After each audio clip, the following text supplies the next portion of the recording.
This audiobook will transform you from someone who listens to words into someone who reads people. Every person you meet is broadcasting a constant stream of information. Their face, their posture, their hands, their voice, and their eyes. 55% of communication is visual, whereas 38% is vocal tone. Only 7% is the actual words. And let's be honest with you, you've been listening to the 7% your whole life. You've been missing the other 93%. The science of reading people is not about magic. It's not about intuition. It's about pattern recognition.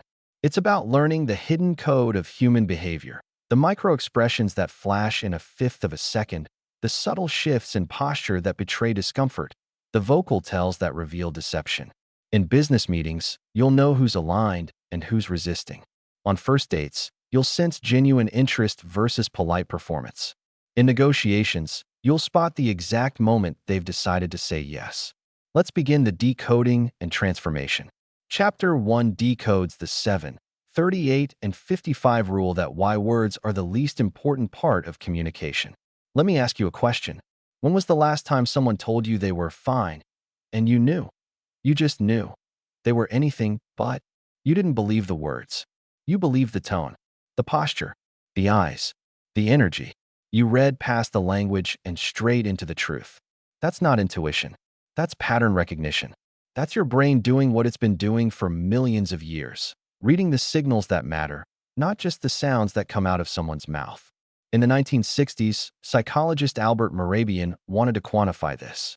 He conducted experiments on communication and came up with a formula that has become legendary in the world of psychology and human behavior. 7% of meaning is conveyed through words, 38% through tone of voice, 55% through body language. 7, 38, and 55. Read that again. Let it sink in. 93% of what you understand about another person comes from everything except their words. The words are just the tip of the iceberg. The rest, the tone, the posture, the gestures, the microexpressions, the energy, that's the 93% hidden beneath the surface. And you've been trained your whole life to focus on the 7%. From the moment you learned to speak, you were told that words matter. That communication is about language. That if you just listen carefully enough, you'll understand. But the research says the opposite. The research says that if you only listen to words, you're missing almost everything. Words are the surface. Body is the depth. Say that again. Words are the surface. Body is the depth. Think about every conversation you've had in the last week. How much of what you understood came from the actual dictionary definitions of the words? And how much came from the way they were said? The sarcasm, the hesitation, the enthusiasm, the flatness, the warmth, the coldness. You've been using the 93% your whole life without even knowing it. Now you're going to learn to use it with intention. You have a choice. Stay on the surface, listening to words that can lie, and keep missing the truth. Or dive into the depth, where the real communication happens, and finally understand what people are actually saying. That's the key. Let me give you a masterclass example. A woman says to her partner, "I'm fine." Really, don't worry about it. The words say, "I'm fine." Now run the 7, 38, and 55 test. The tone, tight, high-pitched, slightly strained. The kind of voice that's holding back tears or anger. The body, arms crossed, turned slightly away, jaw tight, eyes avoiding contact. Which are you going to believe? The 7% or the 93%? Anyone with basic emotional intelligence knows the truth. She's not fine. She's the opposite of fine. The words are a polite fiction. The body is the reality. This is the 7, 38, and 55 rule in action. And once you see it, you can't unsee it. Now let's go deeper. Because this rule doesn't just apply to obvious situations. It applies to everything. In business meetings, someone says, "I support this decision," but their arms are crossed. Their body is leaned back. Their tone is flat. The words say yes. The 93% says no. Which one do you trust? On first dates, someone says, "I had a really nice time," but they're checking their phone. Their eyes are wandering. Their body is angled toward the door. The words are polite. The body is already leaving. In negotiations, the other party says, "That's our final offer," but their hands are open. Their brow is slightly raised. Their tone has a question mark at the end. The words say final. The body says negotiable. With your kids, your teenager says, "Whatever, I don't care." But their eyes are wet. Their voice cracks. Their shoulders slump. The words say indifference. The body screams that they care desperately. Once you start seeing the 93%, you realize how much you've been missing. How many times you've believed the words and ignored the truth. How many conversations have passed you by while you focused on the least important part. You are strong. You are intelligent. You can learn to see more. Now, here's the challenge. Most people are terrible at this. Not because they're not smart, because they're trained to focus on words. School trains us on language. Work trains us on content. Society trains us to take people at their word. But the research is clear. Words are the least reliable part of communication. Words are easy to control, easy to fake, easy to manufacture. The body? Much harder. The body leaks truth from every joint. This is why poker players watch for tells. Not what their opponents say. They rarely say anything useful. They watch the hands, the eyes, the breathing, the micro-adjustments. That's where the information is. You're about to become a poker player in the game of human interaction. Your first task, your first practice, your first shift. For the next 7 days, I want you to run an experiment. In every conversation, consciously shift your attention. Spend less energy on the words and more energy on everything else. Notice the tone. Is it warm or cold? Relaxed or tense? Matching the words or contradicting them? Notice the posture. Open or closed? Leaning in or pulling back? Relaxed or rigid? Notice the hands. Are they still or moving? Open or hidden?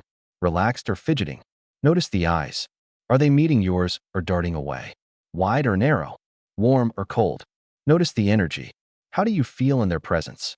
Calm or on edge? Drawn in or pushed away? Don't judge. Just notice. Just observe. Just collect data. At the end of each day, take 2 minutes to reflect. What did you notice? What patterns are emerging? What did you see that you would have missed before? This is your training. This is how you build the muscle. Words are the surface. Body is the depth. Let me give you one more example to lock this in. Imagine 2 people saying the exact same sentence. I'd love to help you with that project.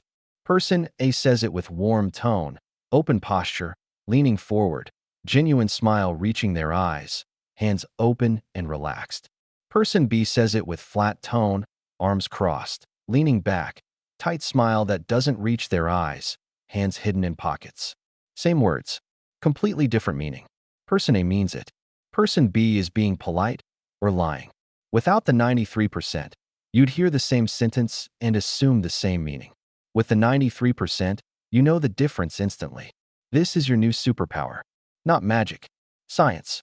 Not intuition. Observation. Not guessing. Reading. You are the master of your own perception. You don't need their permission to see the truth. You just need to look in the right places. Now, here's the most important part. This skill is not about judgment.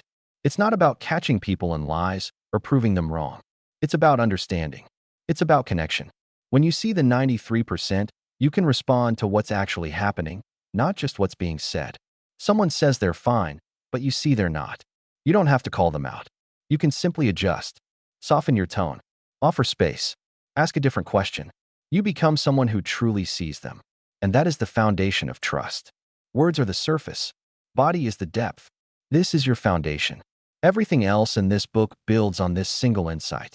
The microexpressions, the IQs, the posture tells, the vocal patterns, the energy readings. All of it is just digging deeper into the 93%. You've spent your whole life on the surface. Now it's time to dive. Your action protocol for this chapter. Step 1. The 24-hour observation challenge. For the next 24 hours, in every interaction, consciously shift your attention. Spend 10% of your mental energy on words and 90% on everything else. Tone, posture, hands, eyes, energy. Just notice. Don't analyze. Just collect. Step 2. The journal. At the end of the day, write down 3 observations. 3 times you saw the gap between words and the 93%. What did you notice? What did you learn? Step 3. The experiment. Tomorrow, pick one person and try to have an entire conversation focusing almost entirely on the 93%. See what you notice. See how your understanding deepens. Step 4. The commitment. Make a commitment to yourself. I will no longer be fooled by words alone. I will read the 93%. Say it out loud. Mean it. Words are the surface. Body is the depth. This is the truth that changes everything. The words can lie. The body cannot. Not without years of training. And even then, it leaks. You now know where to look. The rest of this book will teach you exactly what to look for. Now, with this foundation laid, we must take the next step. Because noticing the 93% is one thing. Knowing what it means is another. And the single most common mistake people make when they start reading others is interpreting without context. You need a baseline. Moving to Chapter 2. The baseline. You can't spot a lie if you don't know the truth. And if you're ready to stop being fooled by words and start reading the 93%, hit subscribe. Every week, more science, more strategies, more practice for the person who's done missing what's right in front of them. You're not just learning to listen. You're learning to see. Subscribe now. The depth is waiting. Let's move to Chapter 2, that is the baseline, and which argues that you can't spot a lie if you don't know the truth. Let me tell you about the most expensive mistake in the history of reading people. Someone crosses their arms.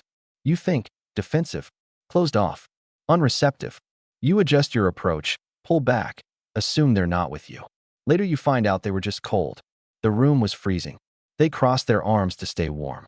Someone won't meet your eyes. You think, deceptive, hiding something, untrustworthy. You lose trust, pull away, mark them as suspicious. Later you find out they're just shy. They've always struggled with eye contact. It's their normal. Someone fidgets during your conversation. You think, nervous, uncomfortable, maybe lying. You question everything they said. Later you find out they're just a fidgety person. They always move their hands when they talk. It's their baseline. This is the single most common mistake in reading people. Interpreting isolated cues without context. You see a behavior. You assign meaning based on a generic list of tells. You assume that crossed arms always mean defensiveness, that averted eyes always mean deception, that fidgeting always means nervousness. You're wrong. More often than you know. Know they're normal before you judge they're abnormal. Say that again. Know they're normal before you judge they're abnormal. A cue without context is meaningless. A behavior without a baseline is just a guess. The difference between reading people and guessing about people is the difference between having a baseline and not having one. You have a choice. Keep playing the guessing game, interpreting every isolated cue through generic assumptions, and keep being wrong. Or establish a baseline, observe their normal, and finally know what their behaviors actually mean. That's the key. Let me give you the science. Every human being has a unique baseline. A normal range of behaviors when they're comfortable, relaxed, and truthful. Their normal posture. Their normal eye contact. Their normal hand movements. Their normal vocal tone. Their normal energy. When something changes, when they become stressed, deceptive, uncomfortable, excited, fearful, they deviate from their baseline. Those deviations are where the truth hides. But you can't spot a deviation if you don't know what's normal. This is why interrogators and FBI profilers spend the first part of any interview building a baseline. They ask neutral, low-stakes questions. How was your drive here? What did you have for breakfast? Do you have any plans for the weekend? While the person answers, they're not listening to the content. They're observing the patterns. This is how they look when they're telling the truth about something meaningless. Now they have a baseline. Now they can spot deviations when the stakes get real. You need to do the same thing in every interaction that matters. Let's get practical. Step 1. The first few minutes are gold. The beginning of any conversation is your calibration window. Before the stakes get high, before the person has reason to be guarded, you have a few minutes of relatively natural behavior. Use them. Ask neutral questions. Weather, traffic, weekend plans, how their day is going. Nothing sensitive, nothing threatening. While they answer, observe. Don't judge. Just collect data. How is their posture? Open or closed? Relaxed or rigid? Where are their hands? Still or moving? Visible or hidden? What's their eye contact like? Direct or averted? Steady or darting? How's their voice? Pitch, pace, volume, tone. What's their energy? Warm or cool? Calm or agitated? This is their normal. This is their baseline. Committed to memory. Step 2. Look for deviations, not signs. Now, as the conversation moves into more meaningful territory, watch for changes. Not for specific tells, just for deviations from the baseline you just established. If they were making steady eye contact, and now they're looking away, something shifted. If their hands were still and now they're fidgeting, something shifted. If their voice was calm and now it's tight, something shifted. If their posture was open and now they're crossed, something shifted. You don't know yet what that something is. Could be stress, could be deception, could be emotional discomfort, could be they remembered they left the oven on. The point is, something changed. And change is where the information is. Step 3. Cluster, don't isolate. 1 deviation is interesting. 2 deviations in the same direction is significant. 3 or more is a pattern. If someone's eye contact drops and their voice tightens and they start fidgeting, you have a cluster. Something is happening. Now you can get curious. Now you can ask better questions. Now you can probe. But if you see one isolated cue, just the averted eyes, without any other changes, maybe that's just their normal. Maybe they always look away when thinking. You don't know. Without a baseline, you can't know they're normal before you judge they're abnormal. Let me give you a real-world example. A manager, let's call her Denise, was interviewing candidates for a key position. One candidate, Marcus, seemed perfect on paper. But during the interview, he kept looking down when answering certain questions. Denise had read somewhere that averted eyes mean deception. She flagged Marcus as dishonest. He didn't get the job. Later, she learned that Marcus was on the autism spectrum. He'd always struggled with eye contact, especially when concentrating. It was his normal. The averted eyes had nothing to do with deception. Denise had judged an isolated cue without context, and she lost an excellent candidate. Now imagine if Denise had done it differently. If she'd spent the first few minutes building a baseline, she would have noticed that Marcus looked away when answering every question, even the neutral ones. She would have seen it as his normal, not a red flag. She would have made a different decision.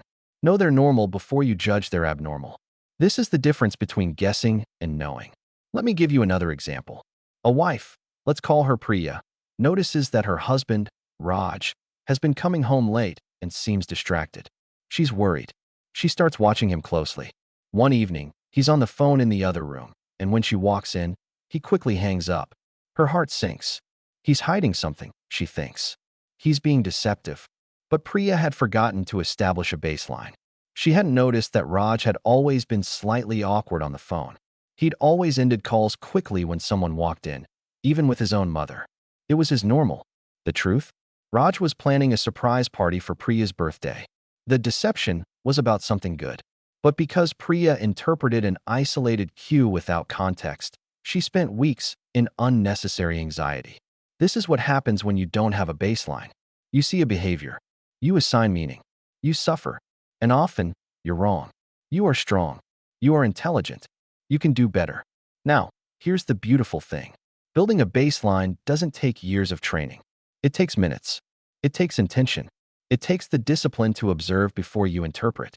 In every important conversation, you have a choice. Jump straight into interpretation and risk being wrong.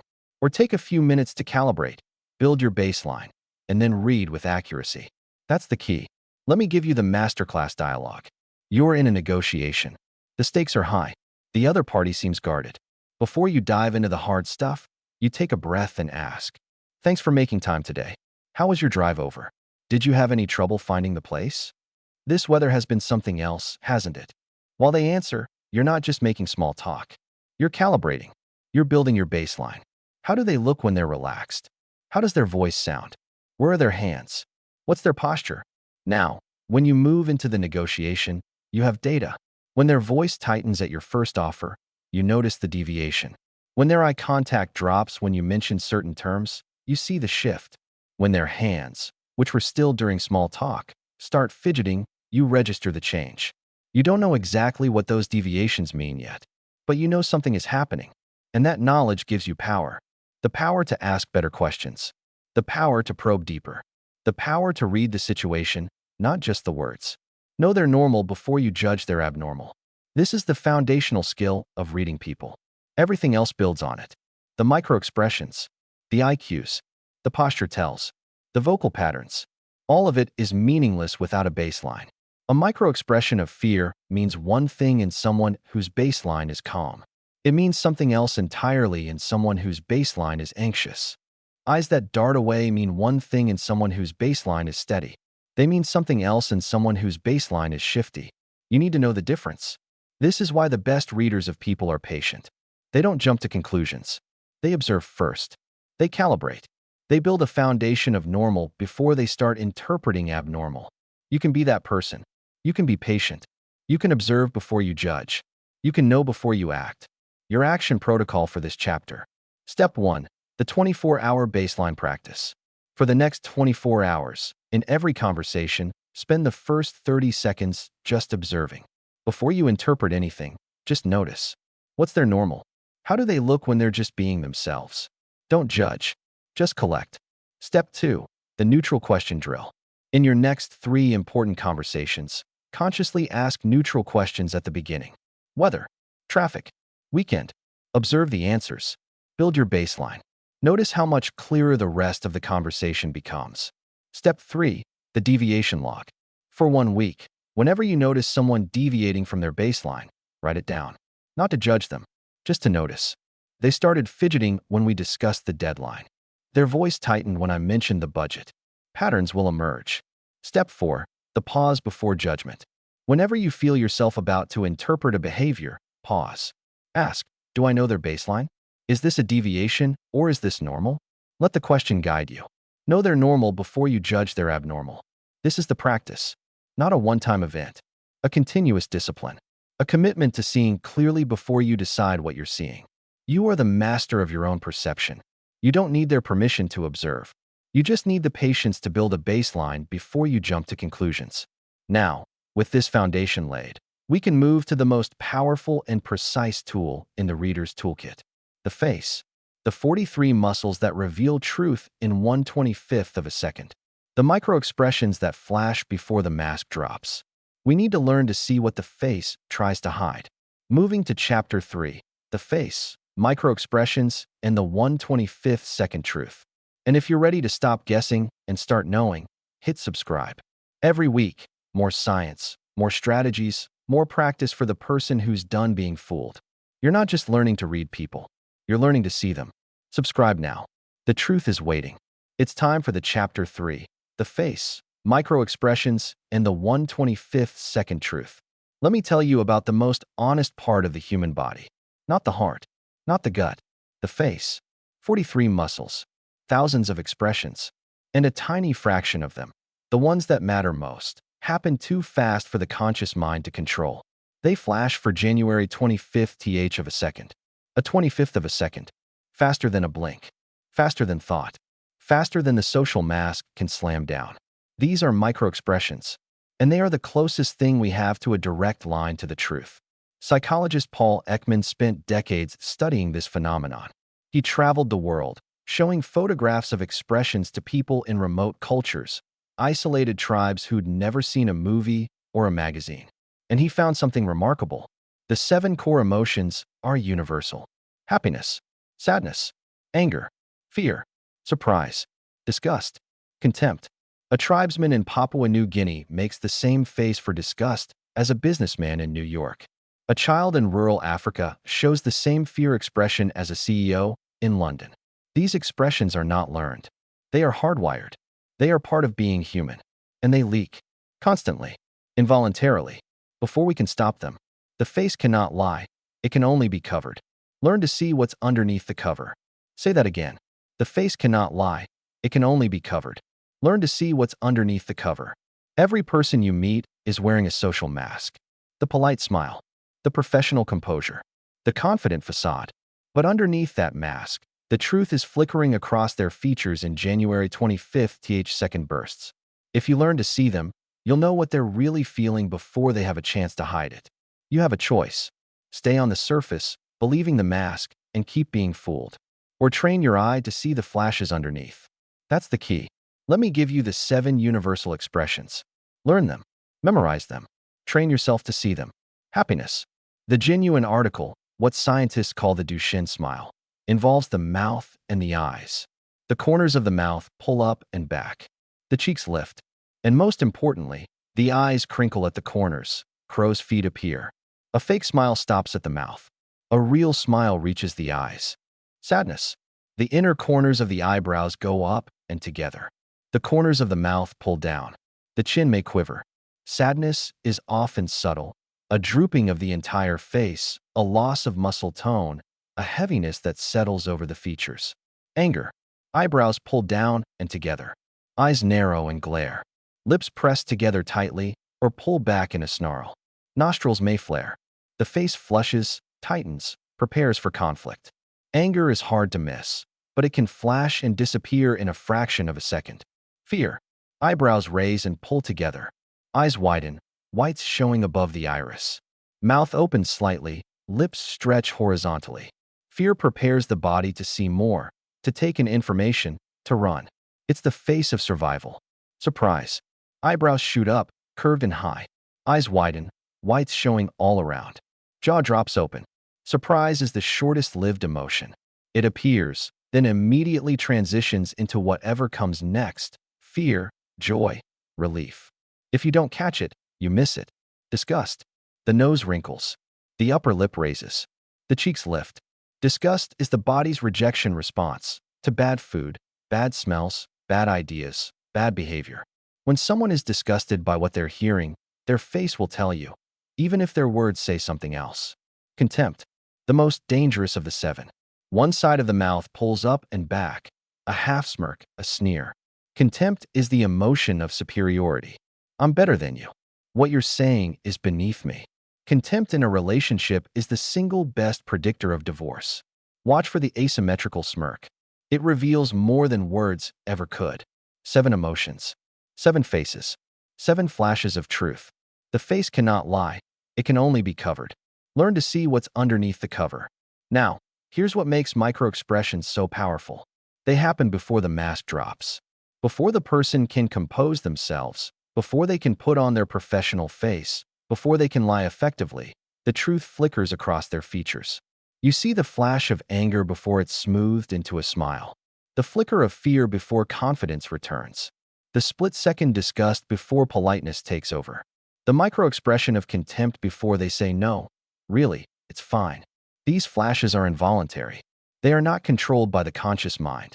They are the truth, leaking out before the lie can be constructed. This is why interrogators train for hundreds of hours to spot them. This is why poker players study their opponents' faces. This is why the best negotiators, the best leaders, the best salespeople have an almost supernatural ability to know what others are feeling. They're not psychic. They're just seeing what you're missing. You are strong. You are intelligent. You can learn to see too. Let me give you a masterclass example. You're in a business meeting. You've just proposed a new strategy. Your colleague across the table smiles warmly and says, "That's a great idea. I'm fully on board." But in the split second before the smile, you caught it. A flash of contempt. The left corner of his mouth pulled back ever so slightly, just for an instant. Then the smile. The words say support. The microexpression says superiority. I'm better than this idea. This is beneath me.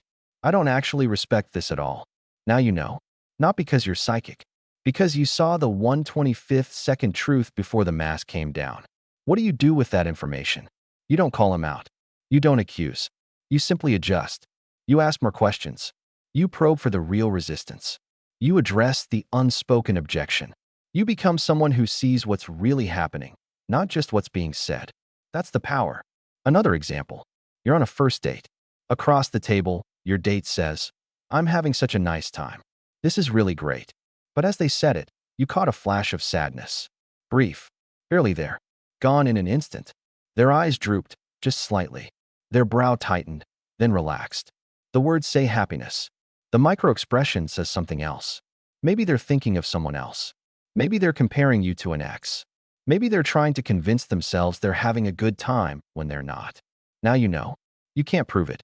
You can't confront it. But you know. And that knowledge guides your next move. Maybe you ask a different question. Maybe you lighten the mood. Maybe you decide this isn't the connection you hoped for. But you're not guessing anymore. You're reading. The face cannot lie. It can only be covered. Learn to see what's underneath the cover. Now, let's get practical. How do you train yourself to see microexpressions? Step 1. Study the 7. Get familiar with each of the 7 universal expressions. Study photos. Watch videos. Notice the specific muscle movements that define each emotion. Know them so well that they become automatic. Step 2. Watch interviews. Find video interviews on YouTube, especially ones where people are under pressure, politicians being questioned, celebrities in uncomfortable situations, athletes after a loss. Watch their faces in slow motion if you can. See the flashes. Notice what leaks. Step 3. Practice in real life. In your daily conversations, start watching faces more closely. Not staring, just observing. Notice the micro flashes, the split-second expressions that come and go. At first, you'll miss most of them. That's okay. Keep practicing. Step 4. Use the pause. When you catch a microexpression, don't react immediately. Just note it. Let it inform your next move. Sometimes the information is for you alone, to guide your questions, to adjust your approach. You don't need to announce what you saw. Step 5. Trust what you see. Your mind will try to talk you out of it. I probably imagined it. It was probably nothing. I'm reading too much into this. Don't listen. If you saw a flash, trust that you saw something. You may not know exactly what it means yet, but you saw something. Honor that. The face cannot lie. It can only be covered. Learn to see what's underneath the cover. Let me give you one more example. The most powerful one. A child comes home from school. You ask, "How was your day?" They say, "Fine." But as they say it, you catch a flash of sadness. Brief. Gone. The mask of fine returns. You could accept the words and move on. Or you could gently probe. Are you sure? You look a little down. And suddenly, the story comes out. Something happened at school. Someone was mean. They were hurt. They needed you to see. You saw. Because you were watching the face, not just listening to the words. Because you knew that fine is almost never fine. Because you've trained yourself to see what's underneath. This is the gift of reading faces. Not just for interrogation and negotiation. For connection. For love. For being truly present with the people in your life. You are the master of your own observation. You don't need their permission to see the truth. You just need to look in the right place at the right time. Your action protocol for this chapter. Step 1. The 7 Faces Drill. Spend 10 minutes today studying the 7 universal expressions. Use online resources, flashcards, or just a mirror. Make faces at yourself. Feel what each emotion does to your muscles. Know them from the inside. Step 2. The slow motion watch. Find a video interview and watch it at half speed. Pause at key moments. See the micro flashes you missed at normal speed. This trains your eye to see faster. Step 3. The daily face watch. In your conversations tomorrow, make a conscious effort to watch faces. Not just listen to words. Notice the micro flashes. Don't judge. Just notice. Step 4. The flash log. At the end of each day, write down any micro expressions you caught. What was the situation? What did you see? What might it mean? This builds your pattern recognition. Step 5. The trust exercise. When you catch a flash, trust it. Don't override it with logic. Let it inform your next move. See what happens. The face cannot lie. It can only be covered. Learn to see what's underneath the cover. This is the practice, not perfection. Some days you'll catch everything. Some days you'll miss it all. Both are part of the journey. The goal is not to never miss. The goal is to keep practicing, keep watching, keep seeing. Now, with the face as your focus, we move to the most revealing feature of all, the eyes. They say the eyes are the window to the soul. There's a reason that phrase exists. We need to learn what the eyes are telling us. Moving to chapter 4, the eyes, windows to the unconscious. And if you're ready to see what everyone else is missing, hit subscribe. Every week, more science, more strategies, more practice for the person who's done being fooled by masks. You're not just learning to look, you're learning to see. Subscribe now. The truth is in their face. Learn to read it. Moving over to chapter 4, the eyes which are windows to the unconscious. Let me tell you about the most honest part of the human face. Not the mouth, it lies constantly. Not the brow, it can be controlled with practice. The eyes. The eyes are different. The eyes are connected directly to the autonomic nervous system. They react before you can think. They dilate before you can hide your interest. They constrict before you can mask your disgust. They move in patterns that reveal whether you're remembering or constructing. The eyes don't lie. They just blink. Say that again. The eyes don't lie. They just blink. In between those blinks, the truth is right there, visible to anyone who knows what to look for. Pupils, gaze, blink rate, eye contact, crow's feet. These aren't just physical features. They're data streams. And once you learn to read them, you'll never be fooled by a fake smile again. You have a choice. Keep looking at mouths and believing what you're told. Or learn to read the eyes and finally see what's real. That's the key. Let's start with the most basic and most powerful eye signal, pupil dilation. Your pupils are not just windows for light. They're windows for emotion. When you see something you like, something attractive, interesting, desirable, your pupils dilate. They get larger. It's involuntary. It's automatic. It's honest. When you see something you dislike, something threatening, repulsive, stressful, your pupils constrict. They get smaller. Again, involuntary. Again, honest. This is why poker players sometimes wear sunglasses. Not just to look cool, to hide their pupils. Because a player who gets a great hand and sees a big pot, their pupils dilate. And a skilled opponent can read that and fold. You can't see pupils in every lighting condition. But when you can, the information is gold. On a first date, are their pupils dilated when they look at you? That's genuine interest. In a negotiation, do their pupils constrict when you mention certain terms? That's stress or dislike. In a conversation, do you see dilation when they talk about certain topics? That's where their true passion lies. The eyes don't lie. They just blink. Now let's talk about gaze. Where do the eyes go when someone is thinking? There's a field of study called NLP, Neuro-Linguistic Programming, that has mapped eye movements to cognitive processes. It's not 100% accurate for everyone, but the patterns are powerful and consistent enough to be useful. When a right-handed person looks up and to the left, they are often accessing visual memory. They're remembering something they actually saw. This is associated with truth. When they look up and to the right, they are often constructing a visual image. They're imagining something they haven't seen. This can be associated with fabrication. When they look horizontally to the left, they're accessing auditory memory, remembering something they heard. When they look horizontally to the right, they're constructing auditory information, imagining what someone might say. When they look down and to the left, they're often having an internal dialogue, talking to themselves. When they look down and to the right, they're accessing feelings and emotions. Here's the key. When you ask someone a question that should require memory, and their eyes go to the construction zones, right side, you have reason to be curious. They're not remembering. They're building. Example: where were you last night at 9 p.m.? If they were truly at home watching TV, their eyes should go to visual or auditory memory, up left or left. If their eyes go up right, construction zone, they're likely building a scene they didn't experience. Again, not a perfect science. Some people are reverse wired. Left-handers can have opposite patterns. And some people know these patterns and try to control their gaze. But in general, this is powerful information. The eyes don't lie. They just blink. Next, blink rate. The average person blinks about 15 to 20 times per minute. When stress increases, blink rate increases. When cognitive load increases, when someone is thinking hard or trying to keep track of a complicated lie, blink rate can spike dramatically. Watch for sudden increases in blinking. If someone is answering a question calmly, and then their blink rate doubles or triples, something shifted.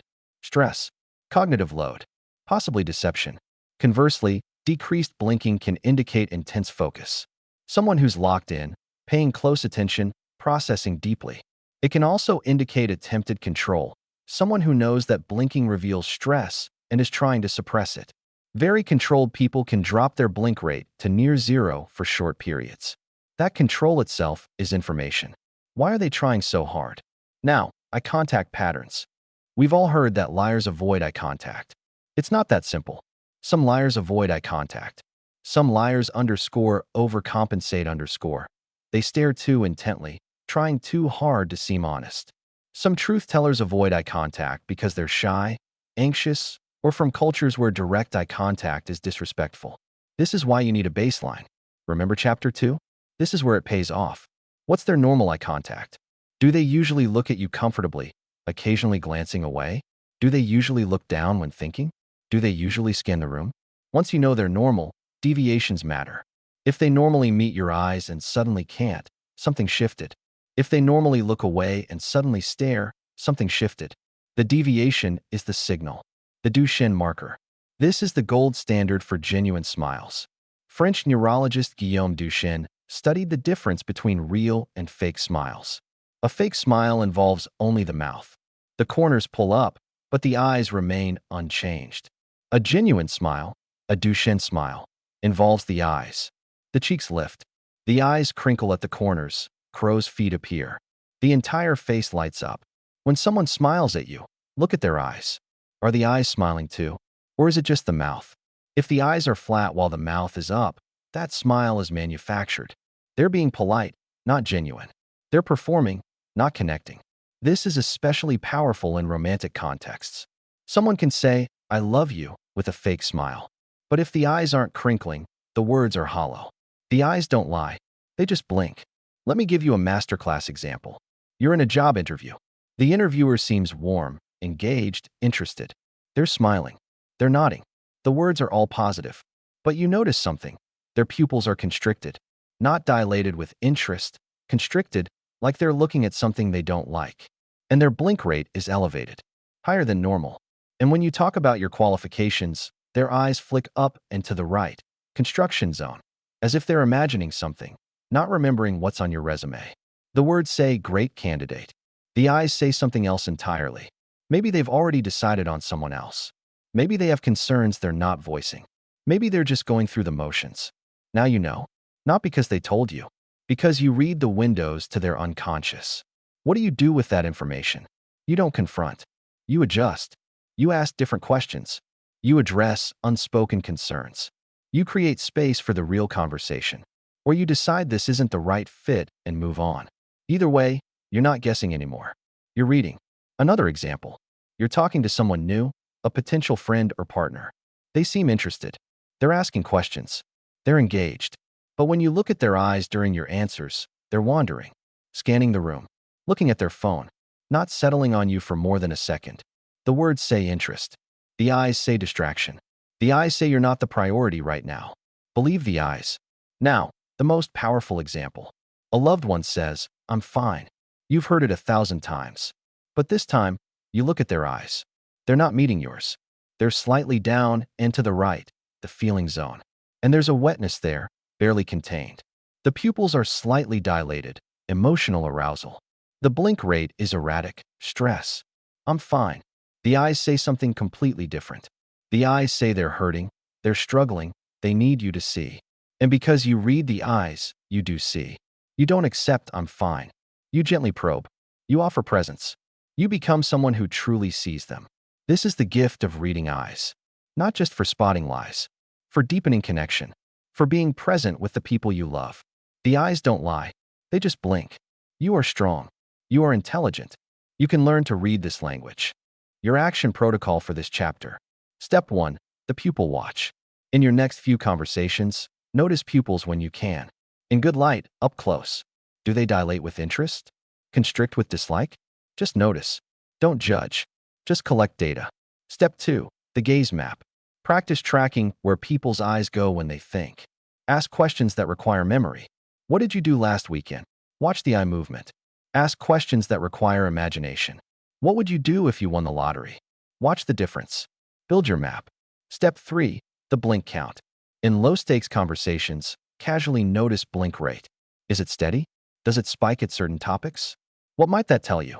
Step 4. The Duchenne test. When someone smiles at you, check the eyes. Are they crinkling? Is the smile reaching them? Or is it just mouth movement?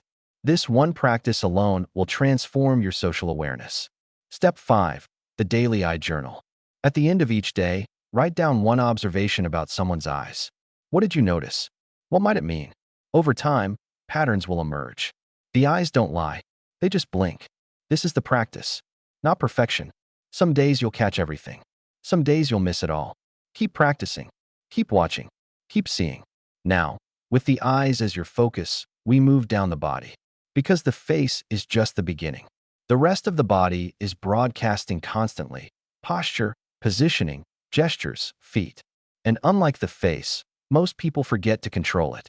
We need to learn the silent language of the body. Moving to Chapter 5, the body, posture, positioning, and the silent language. And if you're ready to stop being fooled by words and start reading the truth that's right in front of you, hit subscribe. Every week, more science, more strategies, more practice for the person who's done guessing. You're not just learning to look, you're learning to see. Subscribe now. The windows are open. It's time for the Chapter 5, the body, posture, positioning, and and the silent language. Let me tell you about the most honest part of the human body. Not the face, too trained. Not the hands, too conscious. The feet. The feet are the truth tellers. They point toward what we want and away from what we don't. They shift when we're uncomfortable. They plant when we're confident. They fidget when we're anxious. And most people never think to control them. But the feet are just one part of a much larger system. The entire body is broadcasting constantly. Posture, positioning, leaning, turning, opening, closing. And unlike the face, which we've been trained to manage since childhood, the body often leaks truth without our permission. The body leaks truth from every joint. Say that again. The body leaks truth from every joint. Shoulders, hips, knees, feet, elbows, hands, torso, head. Every joint is a potential leak. Every position is a statement. Every movement is a word in the silent language of the body. You have a choice. Keep listening to words and missing the truth. Or learn to read the body and finally understand what people are really saying. That's the key. Let's start with the most basic signal, open versus closed posture. When someone feels safe, comfortable, and receptive, their body opens. Arms are uncrossed. Torso is exposed. Hands are visible. Legs are relaxed. They're not hiding anything. They're not protecting themselves. They're open to connection. When someone feels defensive, uncomfortable, or threatened, their body closes. Arms cross. Legs cross. Torso turns away. Objects are placed as barriers: a purse, a coffee cup, a briefcase. They're protecting their center. They're creating distance. They're not ready to connect. This is primal. It goes back to protecting vital organs. When we feel safe, we expose our center. When we feel threatened, we cover it. You can see this in animals, in children, in adults. It's universal. Now here's the nuance. Crossed arms don't always mean defensiveness. Remember Chapter 2? Baseline. Some people just like crossing their arms. It's comfortable. It's their normal. But when someone who normally has open posture suddenly crosses their arms during a specific topic, that's a deviation. That's information. Leaning in versus leaning back. When someone is interested, engaged, and connected, they lean in. They bring their body closer to you. They're reducing the distance. They want to hear more, see more, be more present. When someone is disinterested, bored, or uncomfortable, they lean back. They increase the distance. They create space. They're literally pulling away. Leaning back can also signal confidence and relaxation. A powerful person in a negotiation might lean back to show they're not threatened. Context matters.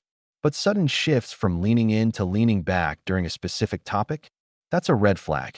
Something shifted internally. Mirroring. When two people are in rapport, truly connected, comfortable with each other, they unconsciously mirror each other's posture. One leans forward, the other leans forward. One crosses their legs, the other crosses theirs. One rests their chin on their hand, the other does the same. Mirroring is the body's way of saying, we're on the same team. We're in sync. I'm with you. When mirroring stops, when one person shifts and the other doesn't follow, it can signal a break in rapport. Disagreement, discomfort, disconnection.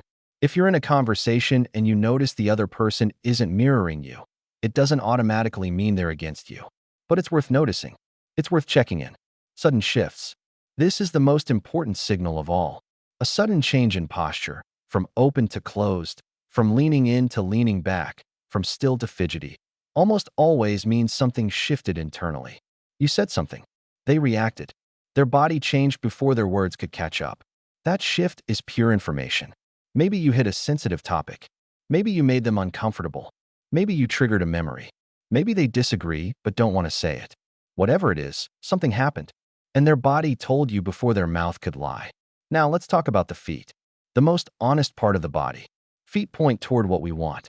If you're talking to someone and their feet are pointing toward you, they're engaged. They're present. They're with you. If their feet are pointing toward the door, they want to leave. If their feet are pointing toward someone else in the room, they'd rather be talking to them. If their feet are pointing away while their face is pointing toward you, their body is lying. They're not really there. Their true desire is elsewhere. Watch feet in group conversations. People's feet will point toward whoever they're most interested in. It's unconscious. It's automatic. And it's incredibly revealing. Feet movement. When someone is comfortable, their feet are still or relaxed. When someone is anxious or wants to leave, their feet start moving, tapping, shifting, pointing away. The feet get restless before the person even realizes they want to escape. In negotiations, watch the feet. If the other party's feet start pointing toward the door while you're making your pitch, you've lost them. Their body is already leaving. Your words aren't going to bring them back. The body leaks truth from every joint. Let me give you a masterclass example. You're in a meeting. You're presenting a new idea to your team. Everyone's faces are attentive. Everyone's nodding. The words are all positive. But you look at the bodies. One team member has their arms crossed tightly. Their torso is turned slightly away from you. Their feet are pointing toward the door. Their body is saying no, while their mouth is saying yes.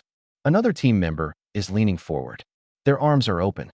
Their feet are pointed directly at you. Their body is saying, I'm with you, even before they speak. Another is leaning back, arms crossed, but feet pointed at you. Mixed signals. Maybe skeptical, but not closed off. Maybe waiting to be convinced. Another is completely still. No movement, no shifting, no fidgeting. That stillness can be intense focus, or it can be controlled resistance. You need more data. Now you know. Not because anyone told you. Because you read the bodies. And that knowledge guides your next move. You address the crossed arms person directly. I sense some hesitation. What are your thoughts? Suddenly, the real conversation starts. The objection comes out. You can address it. Without reading the body, you'd have finished the meeting thinking everyone was on board, only to find out later they weren't. The body leaks truth from every joint. Another example. You're on a date. Across the table, your date seems interested. They're smiling. They're asking questions. The words are great. But their body? They're leaning back. Their arms are loosely crossed. Their feet are pointed toward the aisle. Their torso is slightly turned away. The words say interest. The body says discomfort, distance, maybe even a desire to leave. Which one are you going to believe? If you believe the words, you'll keep investing in someone who's not really there. If you believe the body, you'll adjust. Maybe you change the subject. Maybe you lighten the mood. Maybe you gracefully end the date early.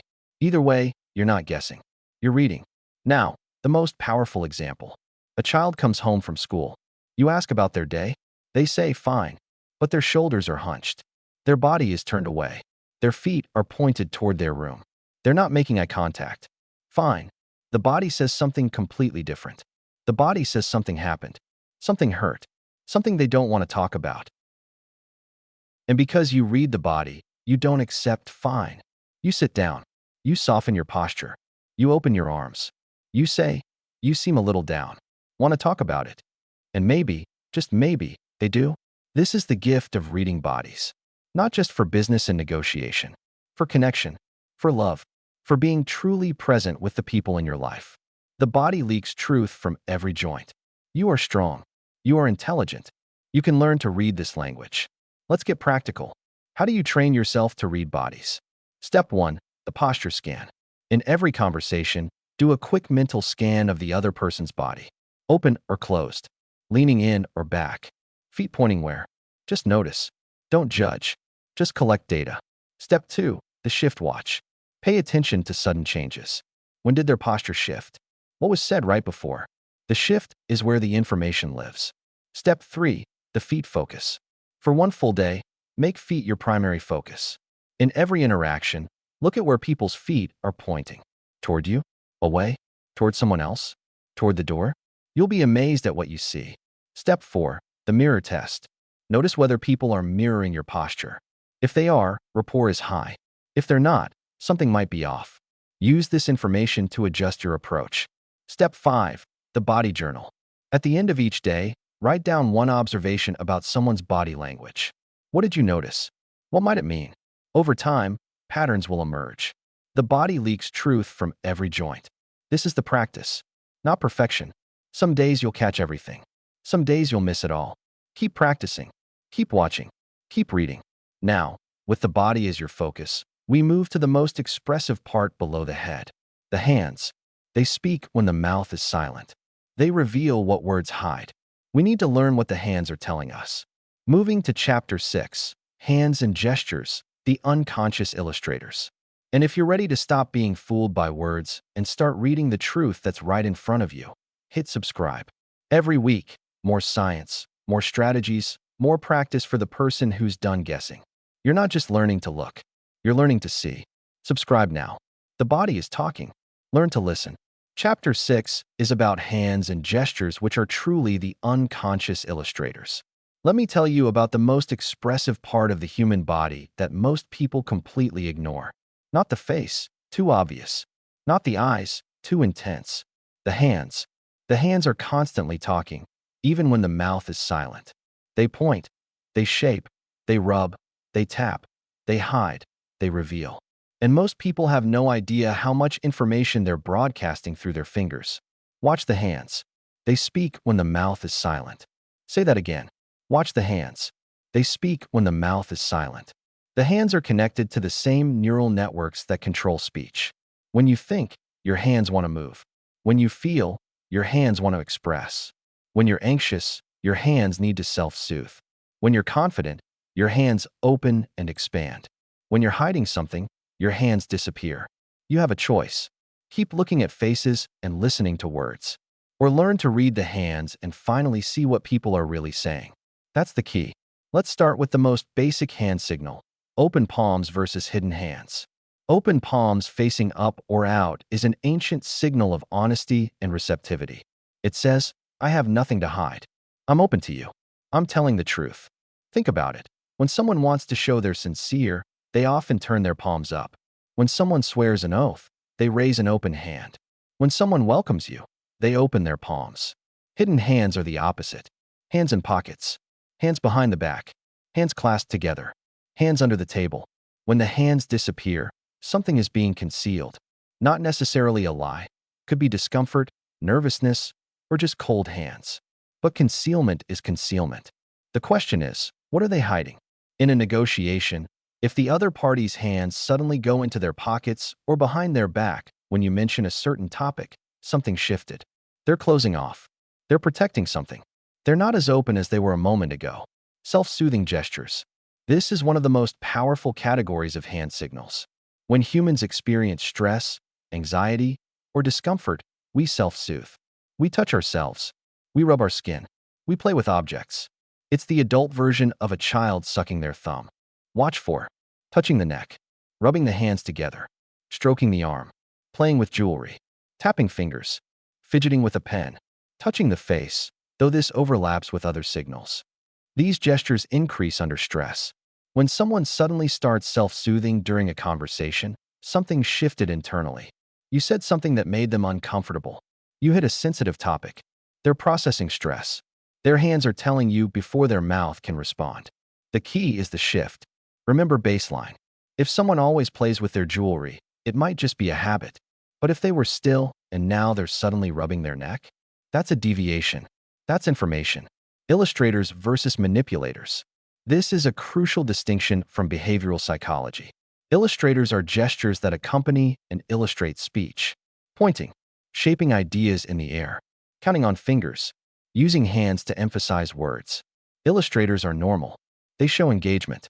They show that someone is connected to what they're saying. Manipulators are self-touching gestures.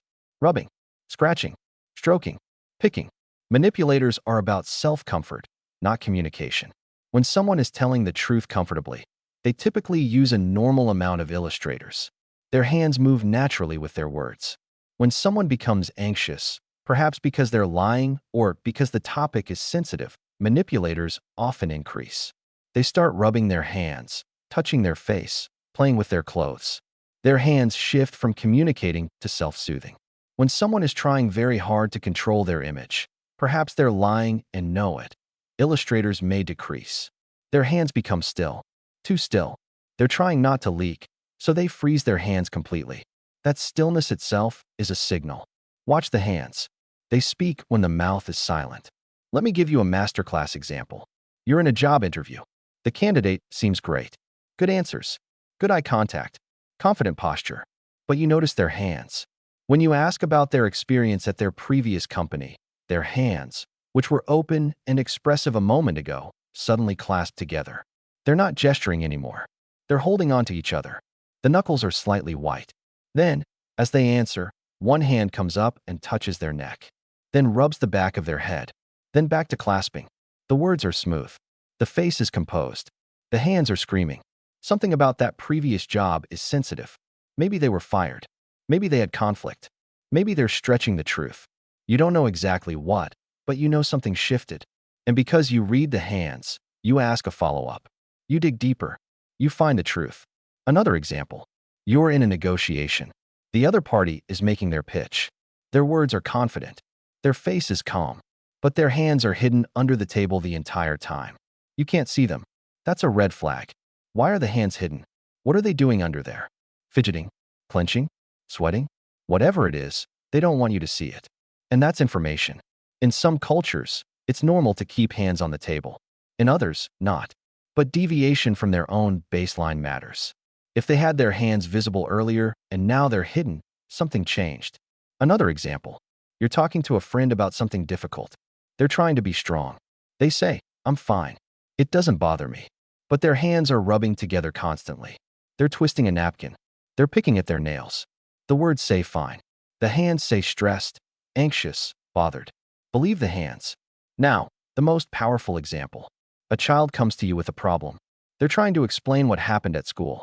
Their hands are moving, illustrating, shaping the story. Then you ask about a specific kid. Their hands stop. They go still. Then one hand comes up and touches their mouth. Then they rub their arm. The words haven't changed. The story continues. But the hands just told you that this specific kid is the real issue. The hands pointed you to the truth before the child could articulate it. This is the gift of reading hands. Not just for interrogation, for connection, for understanding, for being present with the people in your life. Watch the hands. They speak when the mouth is silent. You are strong. You are intelligent. You can learn to read this language. Let's get practical. How do you train yourself to read hands? Step 1. The hand scan.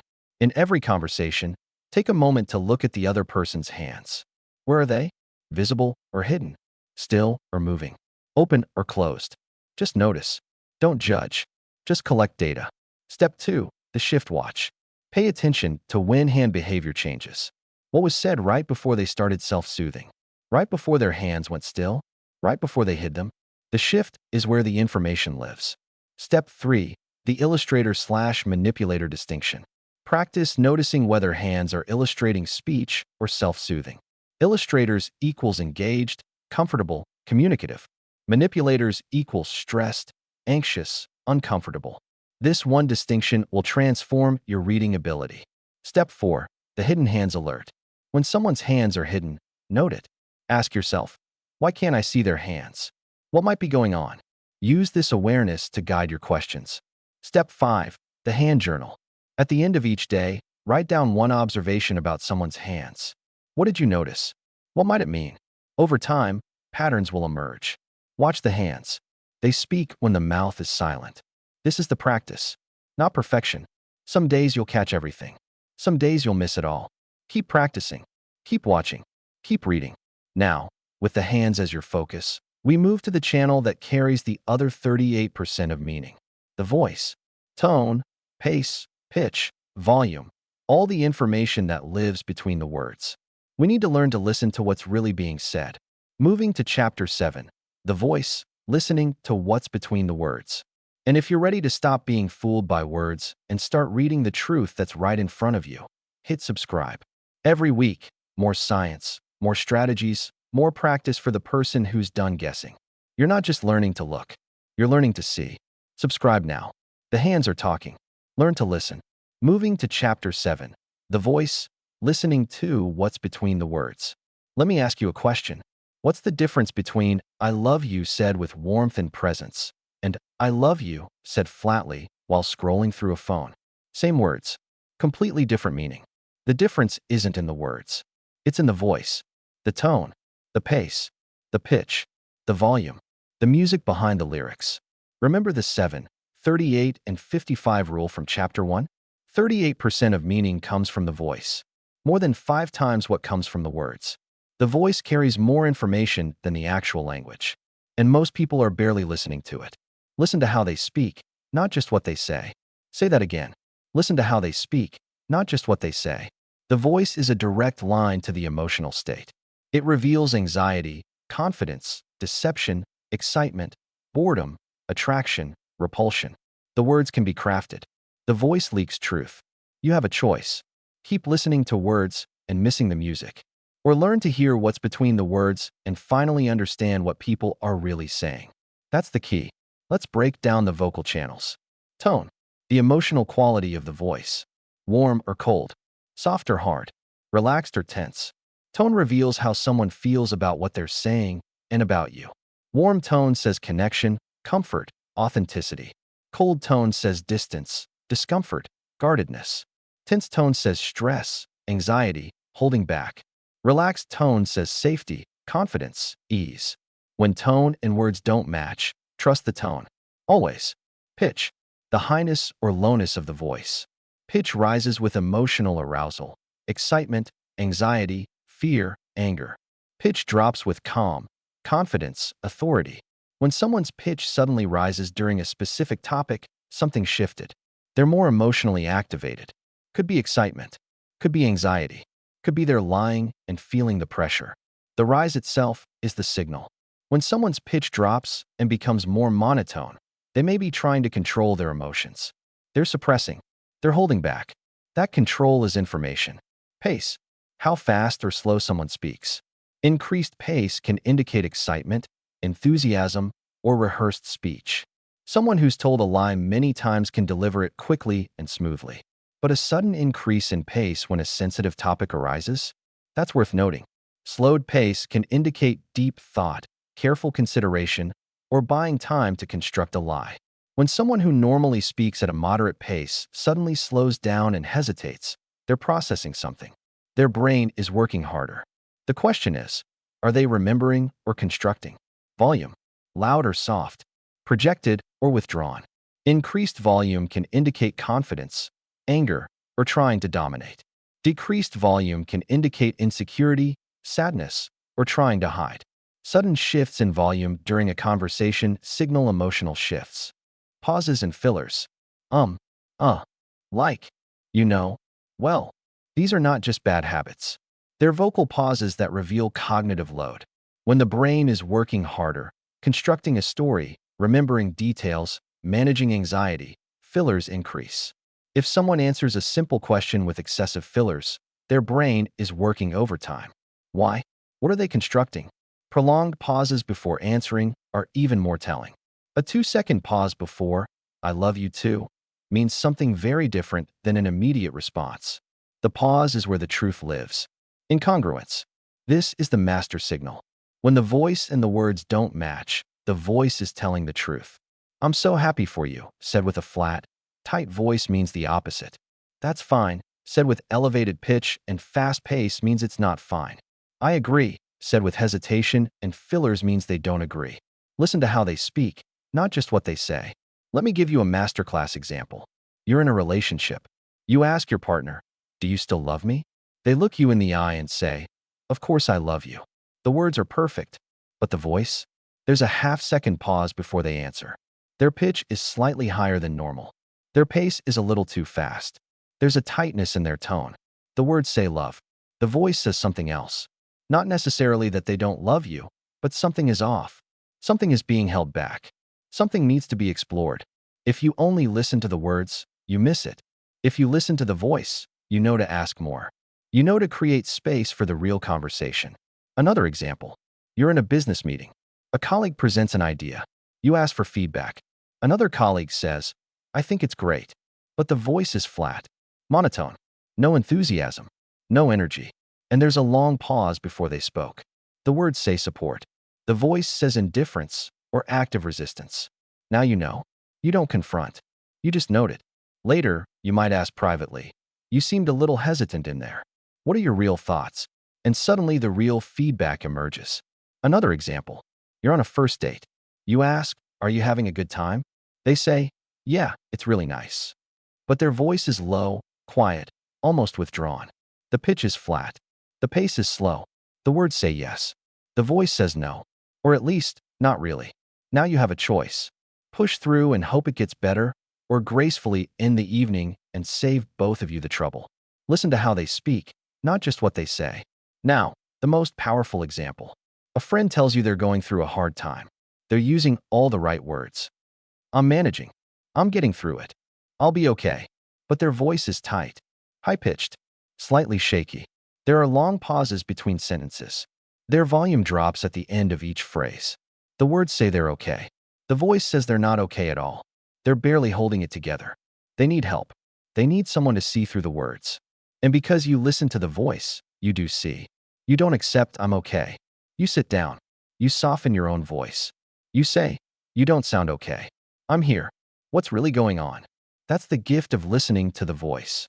Not just for spotting lies, for deepening connection, for being truly present with the people in your life.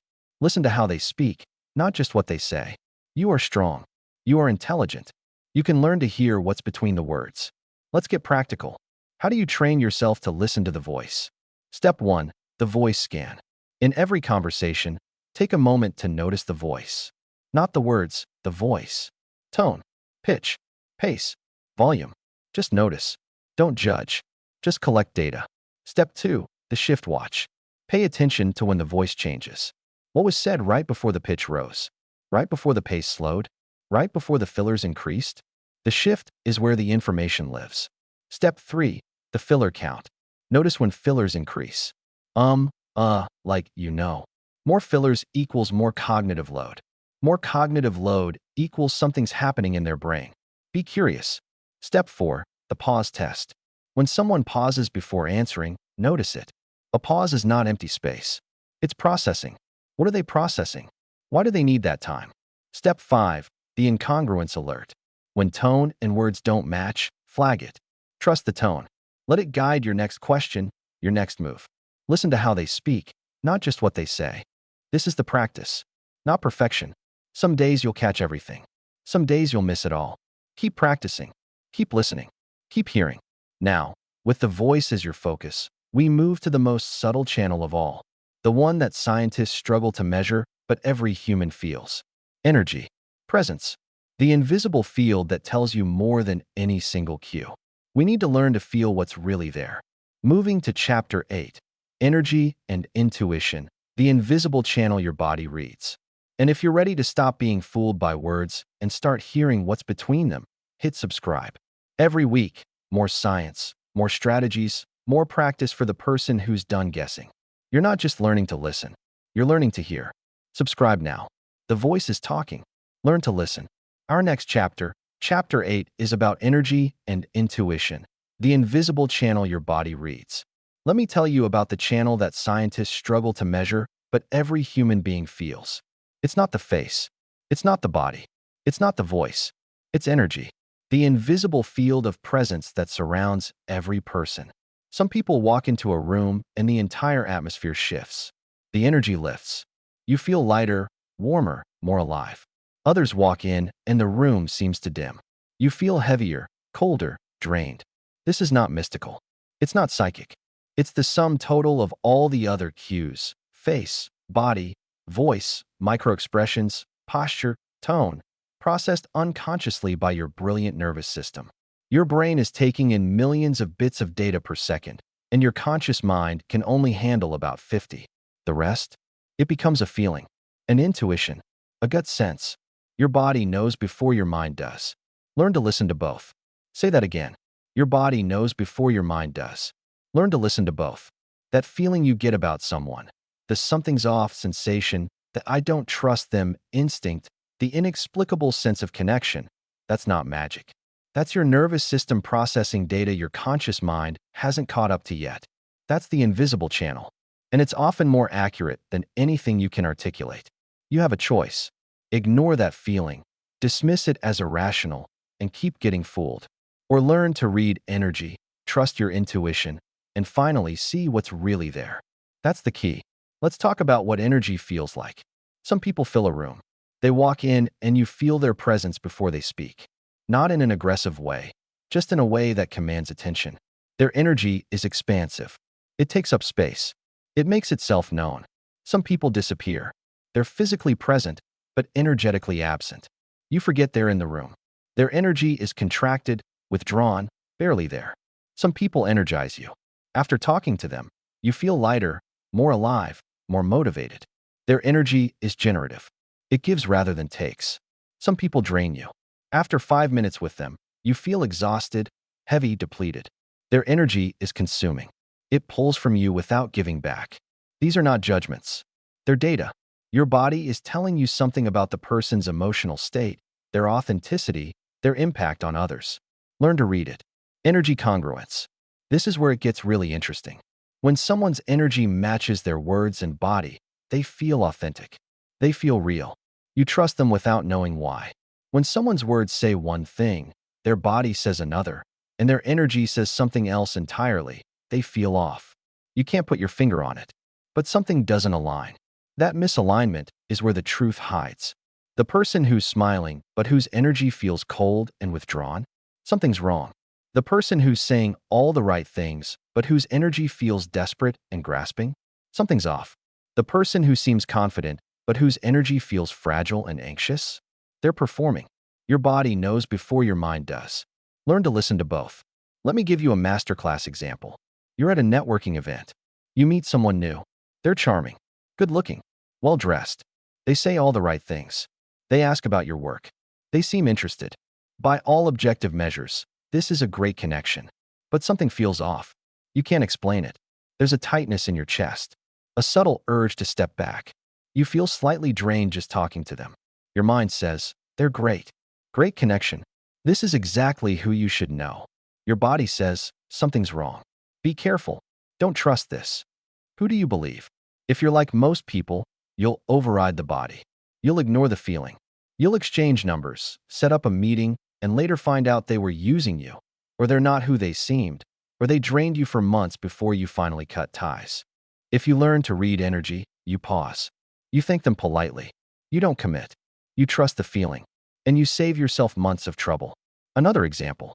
You meet someone new in a romantic context. They're attractive. They're interested. The conversation flows. Everything seems perfect. But there's a subtle heaviness when you're with them. A sense that something is being held back.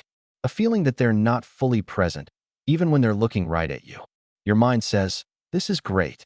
Finally, someone who gets me. Your body says, they're not available. They're not fully here. Something's being hidden. Who do you believe? If you override the body, you'll invest months, maybe years, trying to get closer to someone who was never really there. If you trust the feeling, you'll proceed with caution, ask better questions, and find the truth sooner. Your body knows before your mind does. Learn to listen to both. Now, the most powerful example. You're with someone you love. A partner, a parent, a child. They're saying all the right things. I'm fine. Everything's okay. Don't worry about me. But their energy feels heavy, dark, withdrawn.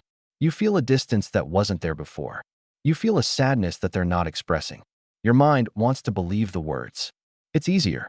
It's more comfortable. Your body knows the truth. Something is wrong. Something needs attention.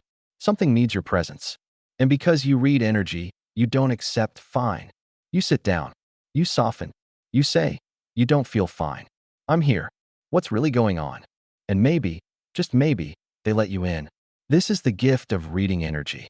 Not just for spotting deception, for deepening connection, for being truly present with the people you love. Your body knows before your mind does. Learn to listen to both. You are strong. You are intelligent. You can learn to read this invisible channel. Let's get practical. How do you train yourself to read energy? Step 1. The body scan. Several times a day, check in with your own body. How do you feel right now? Relaxed or tense? Light or heavy? Energized or drained? This builds your awareness of your own energy, which is the foundation for reading others. Step 2. The presence check. When you meet someone new, notice how your body responds. Do you feel yourself leaning in or pulling back? Does your chest feel open or tight? Do you feel energized or drained? Just notice. Don't judge. Just collect data. Step 3. The after-interaction reflection. After any significant conversation, take a moment to reflect. How do you feel now compared to before? Lighter? Heavier? Clearer? Confused? The shift in your energy is data about them. Step 4. The congruence scan.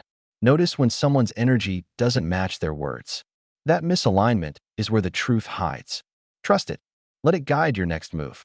Step 5. The trust experiment. For 1 week, when your gut tells you something about a person, trust it. Not necessarily act on it, but don't dismiss it. Note it. See if it's right.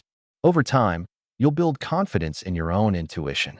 Your body knows before your mind does. Learn to listen to both. This is the practice, not perfection. Some days you'll read energy perfectly. Some days you'll miss it completely. Keep practicing. Keep feeling. Keep trusting. Now, with all these channels, face, body, voice, energy, we have a complete system for reading people. But there's one more skill that ties everything together. The ability to spot when someone is actively trying to deceive you. Not just discomfort or misalignment. Deliberate, intentional deception. We need to learn to spot the liars. Moving to Chapter 9, Spotting Deception, the Truth About Lies. And if you're ready to stop being fooled by words and start reading the truth that's right in front of you, hit subscribe. Every week, more science, more strategies, more practice for the person who's done guessing. You're not just learning to see, you're learning to feel. Subscribe now. Your body knows the truth. Learn to listen. Let's move to Chapter 9, Spotting Deception, the Truth About Lies. Let me tell you about the biggest myth in the history of reading people. The myth of Pinocchio's nose. The belief that there is one single cue, one tell, that always signals deception. That liars always avoid eye contact. That liars always fidget. That liars always touch their face. That you can catch a lie by looking for one thing. It's not true. Liars can be calm. Truth tellers can be nervous. Some liars stare right at you. They've heard that eye contact means honesty, so they overcompensate. Some truth tellers look away. They're shy, or thinking, or just have a different baseline. There is no single Pinocchio's nose. There never was. Liars leak in clusters. Truth tellers relax into their story. Say that again. Liars leak in clusters. Truth tellers relax into their story. The key to spotting deception is not looking for one magic sign. It's looking for clusters of cues that deviate from the person's baseline. It's noticing when multiple channels, face, body, voice, energy, all point in the same direction. And it's understanding that deception is cognitively expensive. Lying takes work, and that work leaks. You have a choice. Keep looking for the one magic tell and keep being wrong. Or learn to read clusters, track deviations, and finally see the truth. That's the key. Let's start with the most important concept, baseline. Remember Chapter 2? You can't spot a deviation if you don't know what's normal. Before you can catch a lie, you need to know how this person acts when they're telling the truth. Their normal eye contact, their normal hand movement, their normal vocal pace, their normal energy. Then, when they deviate from that baseline, you have something to look at. Not proof of deception, just a signal that something has changed. And change is where the information lives. Now, let's look at common deception clusters. These are groups of cues that often appear together when someone is lying. Not every liar shows all of them, but when you see several at once, your suspicion should rise. Cluster 1. Increased self-soothing. Under stress, humans self-soothe. We touch our faces, our necks, our arms. We rub our hands together. We play with objects. Lying creates stress, even for experienced liars. Watch for sudden increases in self-touching. Touching the neck, rubbing the face, stroking the arm, playing with jewelry or clothing, tapping fingers, covering the mouth. If someone who was still suddenly starts self-soothing when you ask a specific question, something shifted. The stress of that question is showing. Cluster 2. Decreased illustrators. Illustrators are the gestures that accompany speech, pointing, shaping, emphasizing. When people are telling the truth comfortably, they use illustrators naturally. Their hands move with their words. When people are lying, they often clamp down on their illustrators. Their hands become still, too still. They're trying to control their body, to not leak, so they freeze. That frozen quality is itself a signal. Cluster 3. Vocal changes. Pitch rises under stress. Listen for voice getting higher, tighter. Pace may slow down as they construct their story, or speed up if they've rehearsed it. Fillers increase, like, as their brain works harder. Prolonged pauses before answering are especially telling. If you ask a simple question and they pause for 2 or 3 seconds before responding, they're buying time. They're constructing. The question is, are they remembering or creating? Cluster 4. Eye contact shifts. Some liars avoid eye contact. Some overcompensate and stare. Watch for deviation from baseline. If they normally look at you comfortably and suddenly can't meet your eyes, that's a signal. If they normally look away and suddenly lock on, that's also a signal. The direction of gaze matters too. Remember from Chapter 4, looking up and to the left often indicates visual recall, truth. Looking up and to the right can indicate visual construction, lying. Watch for patterns. Cluster 5, emotional incongruence. This is one of the most powerful signals. When the emotion someone shows doesn't match the situation, deception may be present. Smiling at bad news. Showing no emotion at good news. Expressing sadness that doesn't reach the eyes. Displaying anger that seems rehearsed rather than real. The emotion is off. It doesn't fit. This is especially common in high-stakes lies. Someone trying to appear happy for you when they're actually jealous will show a smile that doesn't reach the eyes. Someone trying to appear concerned when they're actually indifferent will show furrowed brows, but no real feeling behind them. Liars leak in clusters. Truth-tellers relax into their story. Let me give you a masterclass example. You're in a conversation with a colleague. You ask them, "Did you finish the report that was due yesterday?" Watch what happens. A truth-teller who finished the report will likely answer quickly, with normal eye contact, normal illustrators, normal vocal tone. They might even offer extra detail spontaneously. "Yes, I finished it around 3 p.m. I emailed it to you. Let me know if you need any changes." A liar who didn't finish the report might show a cluster. A slight pause before answering, buying time. Their pitch rises slightly. They touch their neck. Their hands, which were moving before, suddenly become still.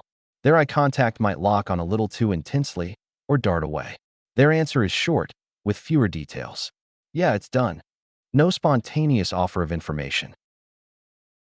Not one of these cues alone proves deception, but the cluster, pause plus pitch rise plus neck touch plus still hands plus short answer, that's a pattern. That's worth paying attention to. The question strategy. When you suspect deception, don't accuse. Don't confront.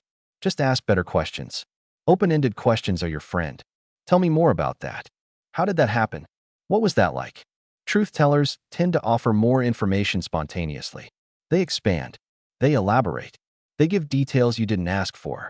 Liars tend to give less. They answer only what you asked. They repeat the question to buy time. "What was that like?" "Well, it was fine." They become defensive. "Why are you asking me that? I already told you." Ask for the story in reverse order. Tell me what happened, but start at the end and go backward. This is very hard for liars. Truth-tellers can do it because they're remembering. Liars get confused because they're constructing. Watch for changes in detail level. When someone is telling the truth, they usually have a consistent level of detail throughout. When someone is lying, they may give lots of detail in the parts they rehearsed and very little in the parts they didn't. Liars leak in clusters. Truth-tellers relax into their story. Let me give you another example. You're talking to your teenager about where they were last night. They say, "I was at Jamie's house." You ask, "What did you guys do?" They pause. They touch their face. They say, We just hung out. Watched some movies." You ask, "What movies?" Another pause. Slight pitch rise. "I don't know, some comedy. I can't remember the name." You ask, "Who else was there?" They look away. "Just Jamie. And maybe his brother for a while. I don't know." The cluster is building. Pauses. Face touching. Pitch rise. Vague answers. Inability to remember details. Defensiveness in the voice. Not proof, but a strong signal that something isn't right. Time for a different approach. Not accusation, just presence. "You seem a little uncomfortable talking about this. Is everything okay?"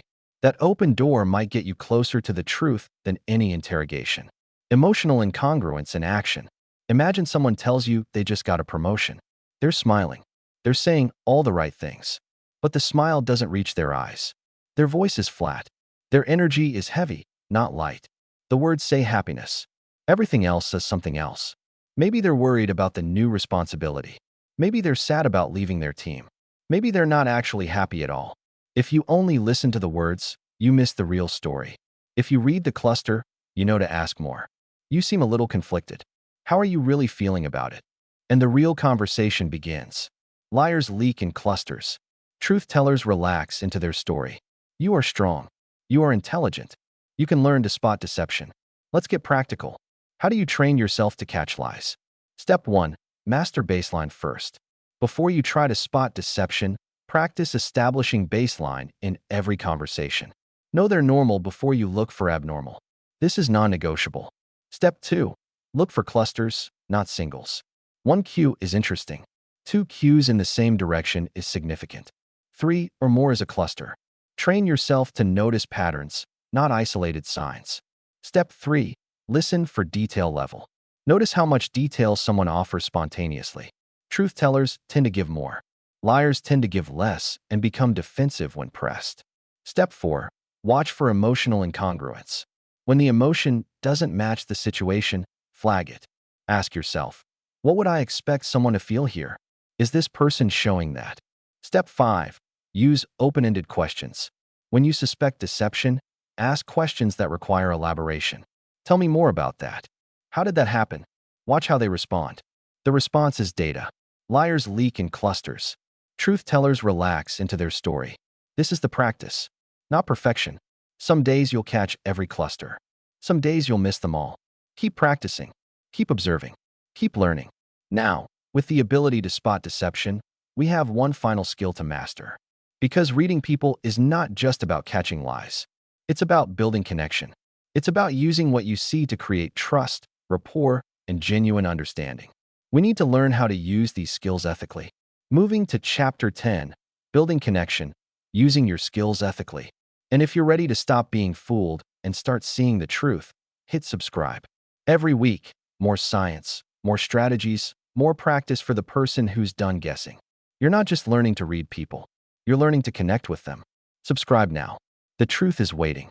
It's time for our last chapter, Chapter 10, Building Connection, Using Your Skills Ethically. Let me tell you about the most important lesson in this entire book.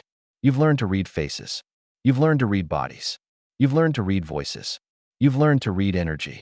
You've learned to spot deception. You have a powerful set of skills that most people will never develop.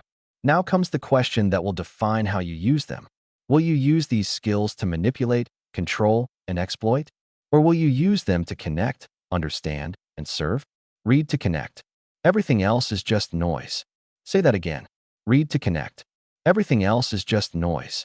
The ability to read people is a gift. It's a superpower. But like any superpower, it can be used for good or for ill. You can use it to get what you want from people, to win every negotiation, to never be fooled again.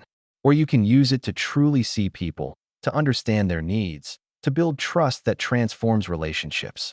The choice is yours. And it's the most important choice you'll make with these skills. You have a choice. Be the person who uses their insight to manipulate, or be the person who uses it to connect. That's the key. Let's talk about what connection actually means. Connection is not about being liked. It's not about being popular. It's about creating a space where someone feels truly seen, truly heard, truly understood. When someone feels that, they relax. They open. They trust. Not because you tricked them, because you honored them. And here's the beautiful paradox. When you focus on connection, you actually become more influential. The best negotiators aren't the ones who outsmart others. They're the ones who make others feel understood. The best leaders aren't the ones who command respect. They're the ones who genuinely see their people. The best partners aren't the ones who never argue. They're the ones who truly listen. Read to connect. Everything else is just noise. Let's get practical. How do you use your reading skills to build connection? Practice 1. Mirroring and matching. This is a subtle art. When you gently match someone's posture, tone, and energy, they feel a subconscious sense of rapport. You're on the same wavelength. You're in sync. Not mimicry. That's creepy. You don't copy their every move. You just gently align. If they're leaning forward, you lean forward slightly. If their voice is soft, you soften yours.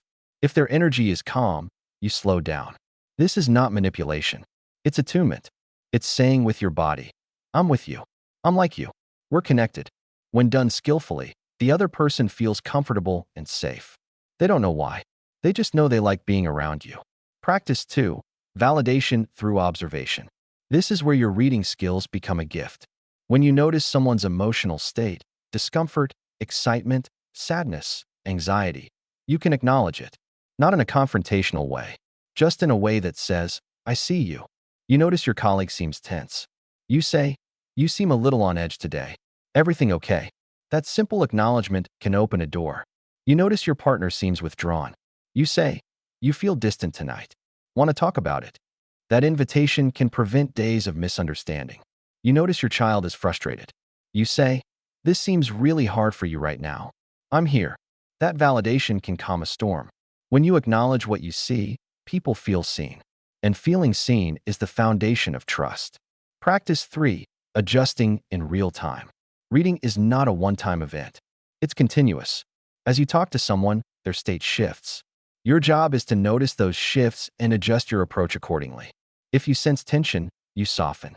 If you sense confusion, you clarify. If you sense resistance, you pause. If you sense interest, you lean in. You're not manipulating. You're responding. You're dancing with their energy instead of stepping on their toes. This is emotional intelligence in action, and it's built on the foundation of reading. Practice 4. Creating safety. The ultimate goal of reading people is to create a space where they feel safe enough to be themselves. When people feel safe, they drop their masks. They stop performing. They start connecting. You create safety by listening more than you talk, withholding judgment, acknowledging emotions, respecting boundaries, being consistent and reliable. When people feel safe with you, they tell you the truth. Not because you caught them in a lie, because they trust you with the truth. Read to connect. Everything else is just noise. Let me give you a masterclass example. You're in a difficult conversation with a family member. Tensions are high. Old wounds are present. Both of you are defensive. Old you would have pushed, would have argued, would have tried to win. New you does something different. You read their body, arms crossed, jaw tight, feet pointing away.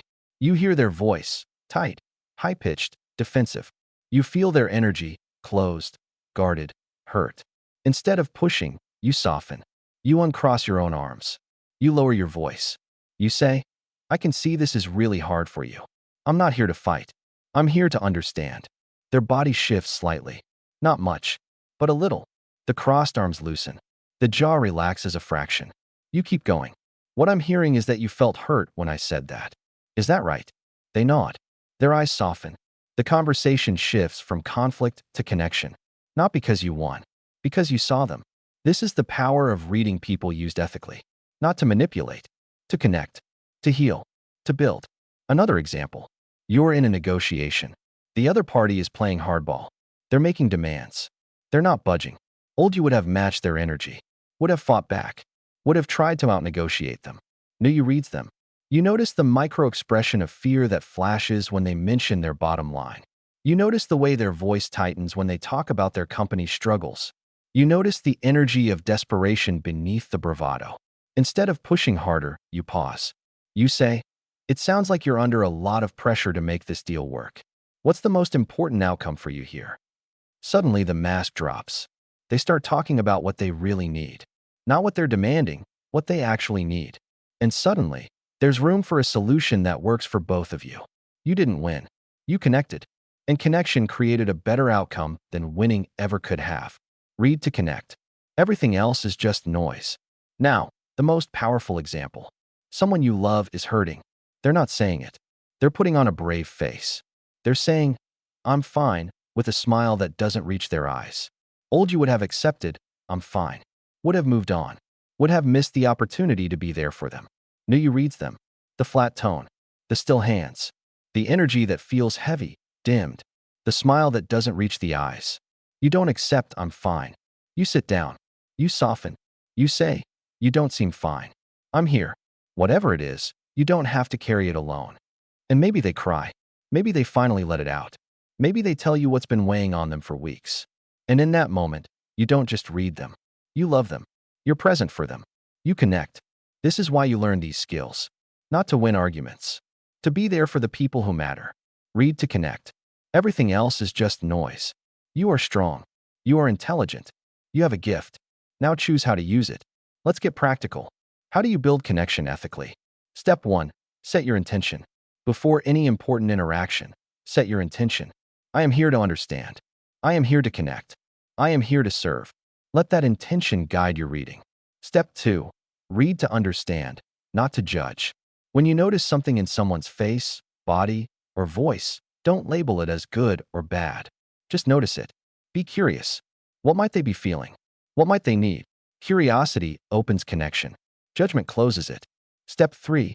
Validate what you see. When appropriate, acknowledge what you're observing. You seem a little tense. You sound excited about that. I sense there's something on your mind. Validation makes people feel seen. Step 4. Adjust with empathy. Use what you see to guide your response. If they're tense, soften. If they're excited, match their energy. If they're confused, clarify. Your adjustments show that you're paying attention, that you care. Step 5. Protect their trust. When someone opens up to you, protect that trust. Don't use what you learn against them. Don't share it with others. Don't store it up as ammunition for future arguments. Trust is fragile. Guard it carefully. Read to connect. Everything else is just noise. This is the practice, not perfection. Some days you'll connect deeply. Some days you'll miss the mark. Keep practicing. Keep connecting. Keep choosing understanding over winning. Now, with connection as your goal, we have one final chapter. The culmination of everything. The vision of what's possible when you master the science of reading people. And if you're ready to use these skills not to manipulate, but to connect, hit subscribe. Every week, more science, more strategies, more practice for the person who's done playing games. You're not just learning to read people. You're learning to truly see them. Subscribe now. Connection is waiting. Let's conclude what all we have learned. You now possess the code, not magic, science. The 7, 38, and 55 rule that reveals why words are just the surface.